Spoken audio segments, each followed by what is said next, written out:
With millions of described species on Earth, and likely millions more yet to be described, it's impossible to know them all. Yet still, for those of us who love nature, finding species that truly surprise us can feel rare. In this video, I'm sharing 25 animals that I think very few people will know about, and I hope that at least some of them will surprise you. I've divided them into 5 categories: insects and arachnids, amphibians and reptiles, fish, birds, and mammals, with 5 picks for each. This is part 4 in my series of animals no one knows about. If you want to watch the others, the playlist is linked in the video description below. Now let's take a look at the animals.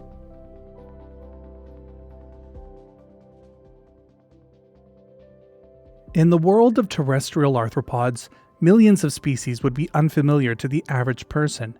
But sometimes, even entire orders have managed to go overlooked. One of the strangest orders of insects is the scorpionflies. They belong to the order Mecoptera, a small and ancient group with roughly 600 species. The scorpion-like tail on the male is not a stinger, but in fact part of the genitalia lifted in a threat display, much like a scorpion's tail. Most scorpionflies are scavengers that clean up dead insects, and some will even steal prey from spiderwebs. Some of the strangest species in this group are the snow scorpionflies, which are either wingless or have very short wings, and can stay active in winter walking across the snow. Meanwhile, one of the least known arachnid orders is the hooded tick spiders. They look like small armored spiders, but are probably more closely related to ticks and mites. They live in leaf litter and caves across tropical Africa and the Americas, yet are rarely mentioned in popular nature literature or media. Each has a hinged hood that closes over the mouthparts like a visor, a trait unique among arachnids. They're slow-moving and blind, navigating by touch and smell, and although they're widespread, their obscurity means that they're rarely studied, and many species are known only from a handful of specimens. Butterflies are known and loved by almost everyone, but I recently saw an image of a species that I think more people ought to know about: the Renaldus Jewelmark. If you just saw it with its wings open, you might find it beautiful, but not particularly memorable. The upper part of the wings is generally iridescent silvery blue set against black. But when you see it resting with its wings closed is when it really stands out as something remarkable. Not only are the undersides of the wings an earthy green with silver stripes, but the legs are covered in long, bushy pink hairs. The Renaldus Jewelmark is found in forests between 200 and 800 meters in elevation from Nicaragua down through Peru, where it spends all of its time in streamside habitats. Insects are by far my favorite animals on Earth, and beetles for me are the best of the best. So there aren't very many species that really surprise me, but one beetle that still leaves me in awe every time I see it is the incredibly strange Violin Beetle. It's a ground beetle from Southeast Asia, but it looks nothing like most of the other ground beetles. They can be as much as 10 centimeters long and have translucent elytra that flare wide, giving them a body shape similar to a violin. The rest of the body is flattened so it can slip under loose bark and into tight crevices, allowing it to hide from predators and hunt smaller insects. Because of its strange appearance and relatively large size, it's often dried and mounted as art. Looking at this picture, what do you see? I'm guessing you probably said an ant. But did you notice that it looks like it has 2 abdomens? That's because the smaller, darker abdomen on top isn't part of the ant at all. It's a beetle that was described in 2017, and one of the strangest insects I've ever heard of. The Nymphister Beetle has only been recorded at La Selva Biological Station in Costa Rica, and is only associated with a single host species of army ant. As night approaches, these beetles seek out medium-sized workers and lock onto the ant's waist with their mandibles. They then tuck their legs and antennae into recessed grooves and ride along with the ants for the evening. The beetle is only about 1.5 millimeters long, and their disguise works so well that other ants will sometimes groom it, which suggests that it also has the ability to match the colony's chemical scents. Researchers still don't know where it spends the day or what it eats. What we do know is that its life cycle is so closely tied with this one species of ant that it has evolved a way to stay with them, taking a ride along during their nightly moves.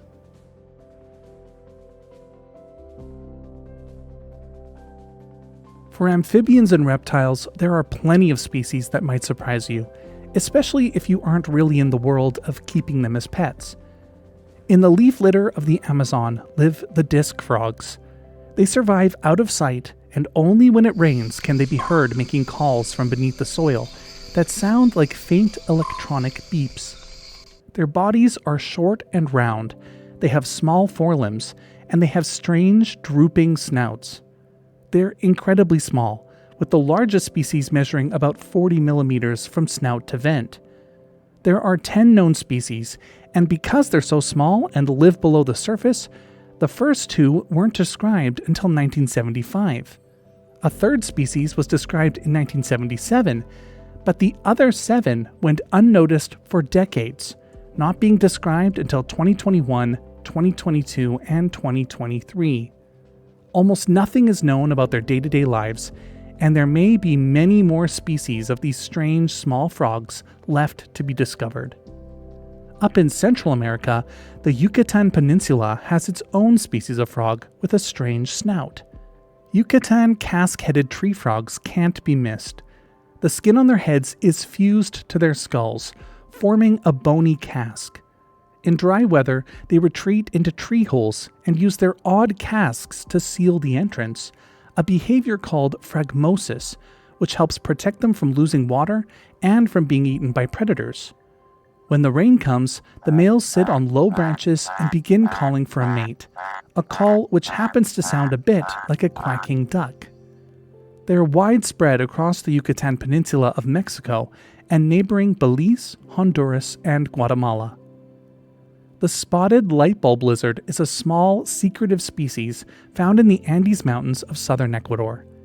They live under leaf litter and stones in the headwaters of the Paute River and have a known range of only about 1,300 square kilometers, with scattered, fragmented populations. Their limbs are short and their smooth bodies are built for slipping into the soil so that they can stay in the shade. This is incredibly important, as the spotted lightbulb lizard has an extreme sensitivity to heat. So much so that an individual can die after only being exposed to the sun for a brief time. There are even reports that the species can't be handled safely, as the heat produced by human skin is enough to kill the lizards after only a few seconds of contact. The species is rarely seen and is listed as vulnerable to extinction by the IUCN, while the government of Ecuador lists it as endangered. Green-blooded skinks are aptly named. While they may look like ordinary lizards, once you get under their skin, it becomes apparent just how strange they really are. Their blood, muscles, and even their bones are bright green because they carry extreme levels of the bile pigment biliverdin.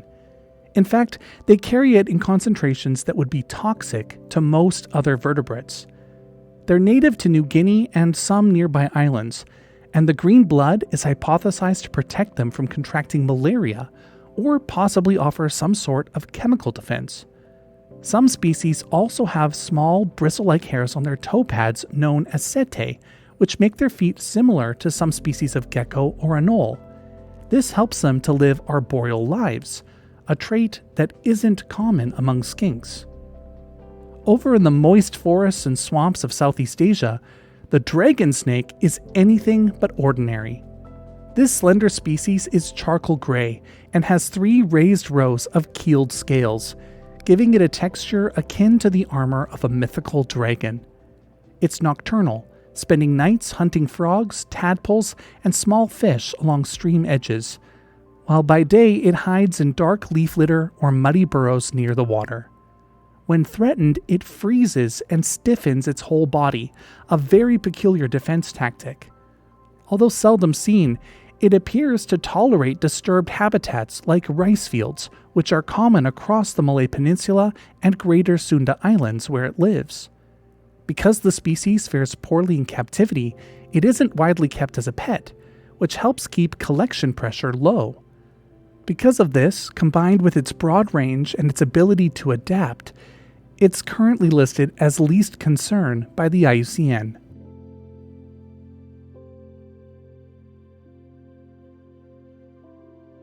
In the world's oceans, rivers, lakes, and streams live such a huge variety of fish that it would be impossible to know every species. Most follow familiar forms, but caves in China are home to a genus of freshwater fish that are among the strangest on Earth, and most people don't even know that they exist. The genus Sinocyclocheilus includes some fairly normal-looking fish, like the Yunnan golden line barbel. This species once thrived in Dian Lake, and being a surface-dwelling species, nothing about it really stands out. But many other members of the genus live in isolated limestone caves and underground streams, with most species restricted to a single system. As a result, many of these cave dwellers have lost their eyes and pigmentation, and some have developed odd humps or horn-like structures on their heads, the purpose of which remains unknown. Over 70 species have been discovered, and new ones continue to be described, including this species, which was described in 2023. It was given the specific name Longicornis, thanks to the long horn projecting from its forehead. Each isolated species represents a unique and highly specialized lineage, and the genus is one of the greatest radiations of cave fish species on Earth. Out in the open ocean, there's a small family of fish that may not be familiar to you, yet they're among the most visually striking in the sea, the fanfishes. They belong to just 2 genera, and what makes them extraordinary are their enormous sail-like fins that rise high above their bodies, giving them a shape unlike almost any other fish. This is the prickly fanfish, a silvery species with an angular, paper-thin body and long, elegant fins that spread like veils. It lives in warm oceans worldwide, but is rarely encountered and has almost never been filmed alive. Even more impressive is the Pacific fanfish. It's even rarer, being mostly an offshore pelagic fish across the Pacific. It's so rarely seen that the majority of the photos of this species come from specimens pulled out of the stomachs of tuna or that were accidentally caught by deep-sea trawlers. But the rarest of them all is the spotted fanfish. It looks very similar to the Pacific fanfish, but has a series of white spots on its fins. This species is found in deep water around New Zealand, southern Australia, and southern Africa, and almost nothing is known about it. The sunfishes are well known, especially the larger species in the genus Mola, but there's a closely related monotypic genus, Ranzinia, that almost no one talks about. Its only species, the slender sunfish, isn't a huge round species like its relatives, but narrow, laterally compressed, and torpedo-shaped, with long dorsal and anal fins and no true tail, ending instead in a stiff rudder called a clavus. Adults can reach up to 1 meter in length, with bold blue-purple bars and blotches on their silvery bodies. They live in warm and temperate seas worldwide, but are rarely seen except when stranded or caught incidentally.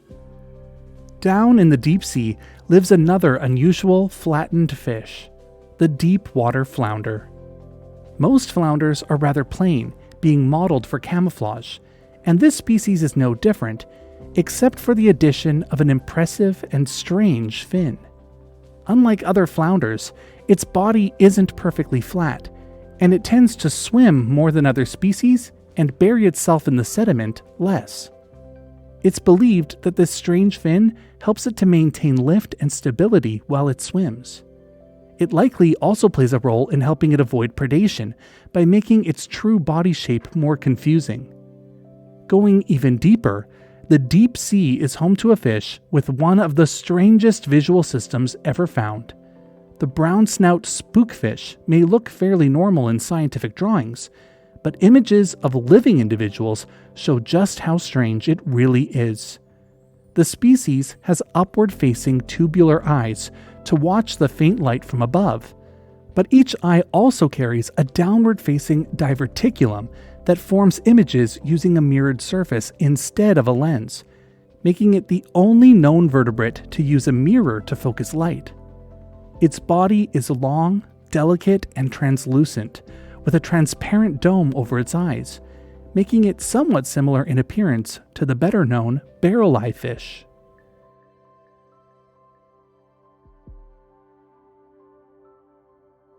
We're probably all familiar with cormorants, but there's a slim, smoky gray species that might be the most beautiful species of cormorant in the world.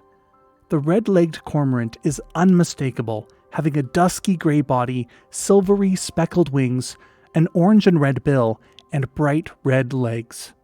Unlike many seabirds, they don't form colonies, and they also don't spread their wings to dry out, like most other cormorant species are famous for.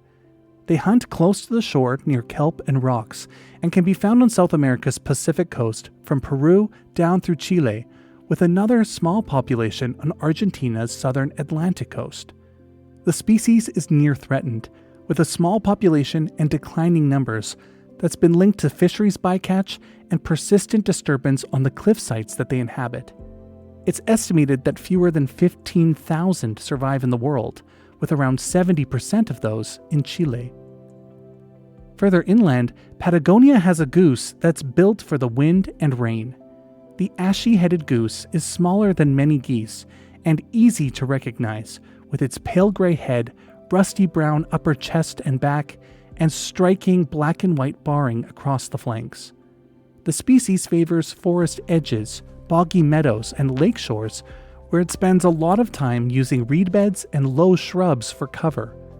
Outside the breeding season, some birds move north, showing up in central Chile and Argentina in winter.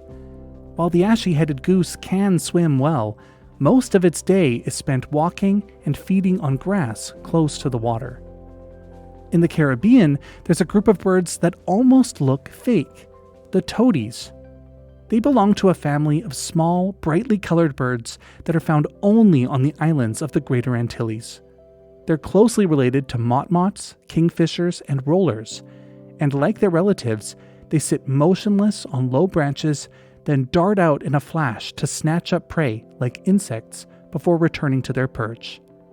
Despite their bright colors and proximity to humans, they're still rarely seen because they stay quiet, hardly move, and their mostly green bodies help them blend in with the forest cover. There are 5 species, 1 in Jamaica, 1 in Cuba, 1 in Puerto Rico, and 2 on the island of Hispaniola, which encompasses Haiti and the Dominican Republic. On the other side of the world, high in the mountain forests of New Guinea, lives one of the world's strangest and least studied birds, the feline owlet nightjar. It belongs to a small Australasian family of nocturnal birds related to nightjars and frogmouths, but unlike them, it has a cat-like face with large, forward-facing eyes, a broad head, and whisker-like modified feathers around its beak. The species spends its days hidden in the trees, emerging at night to hunt insects.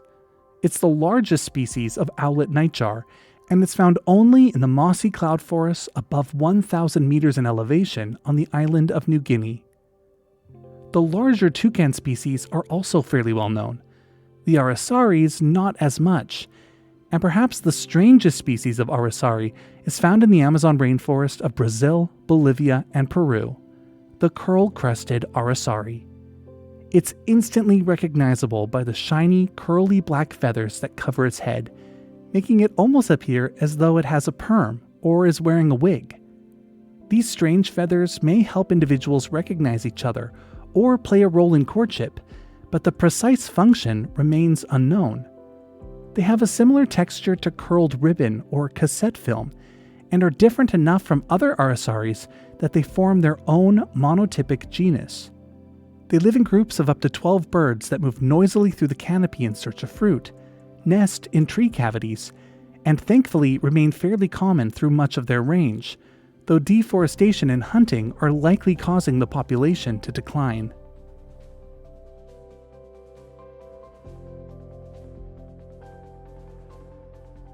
In the forests of Southeast Asia lives an animal that looks like a cross between a skunk and a badger, but it isn't either.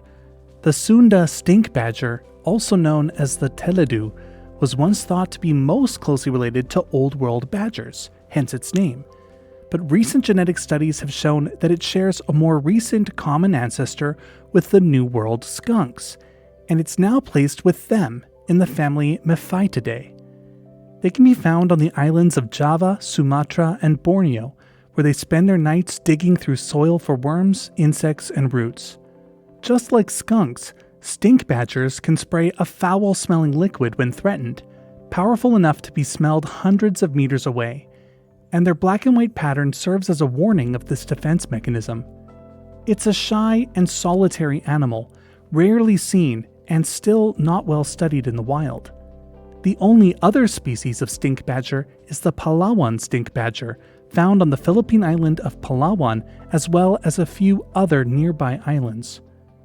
Madagascar has many species of mammal that are poorly known, apart from the lemurs. The DreamWorks movie Madagascar brought the fossa into public knowledge. Fossas are in the family Eupleridae, which is only found on Madagascar, and is most closely related to the mongooses of mainland Africa. But many of these small carnivores are hardly ever talked about. The ring-tailed Vansira is one of the most striking species in the family. It's a slim, chestnut-colored animal with a long tail banded in black.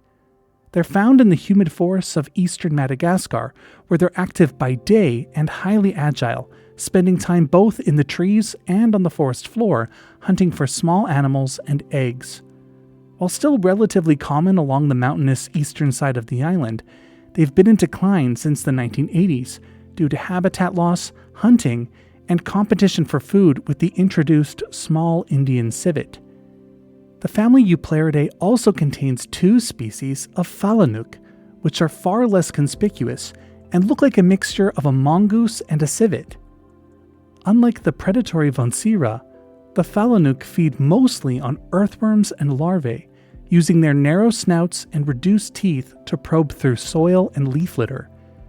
Both species are quiet and slow-moving, with one living in the eastern rainforests and the other in the dry northwest. They face the same threats as the ring-tailed Vansira, but much less is known about them. In fact, they're so elusive that researchers aren't even sure if they're diurnal or nocturnal.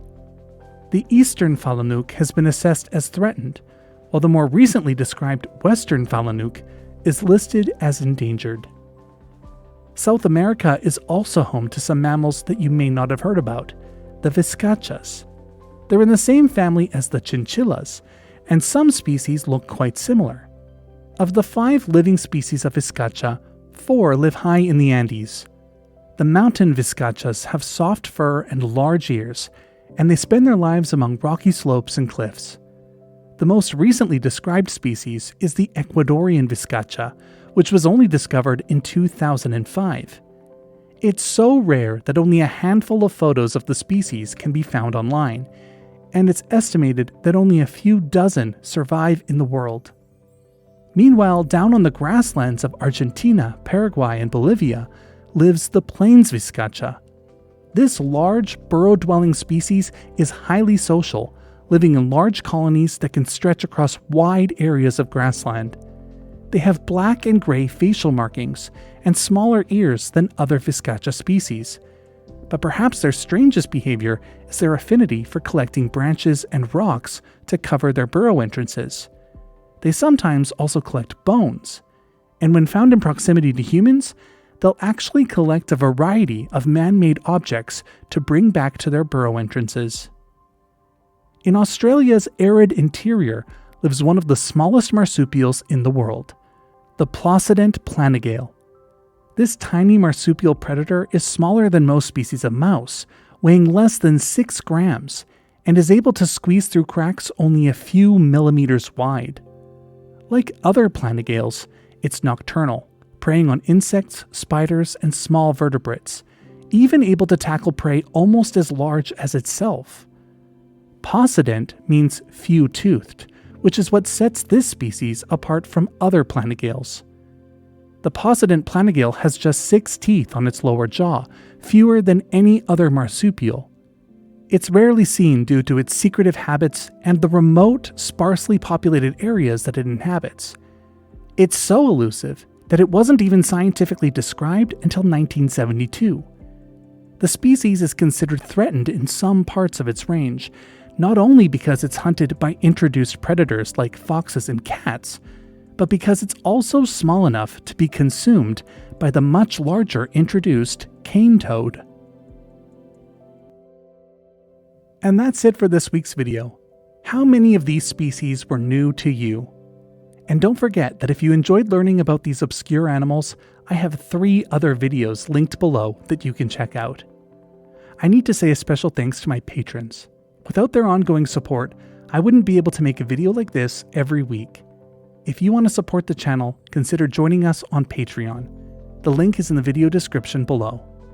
Thanks for watching, and I'll see you next time.